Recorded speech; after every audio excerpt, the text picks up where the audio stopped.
Today I'm going to be reviewing RUXELY USB-C to Shockz charging cable.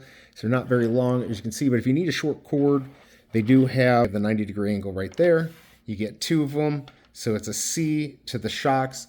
Let's see. So you know what the compatibility is. It's 2-pin Shockz headphones, such as the AfterShokz, the Aeropex AS800, Shockz OpenComm, and OpenRun Pro. The newer versions have all switched to C, so keep that in mind. If you're getting this, you won't need this type of adapter because most things now are moving towards the C. But if you still have these headphones, you'll be able to use these, and they look good. They've got the braided cord right there. So I always have good luck with those over just the rubber.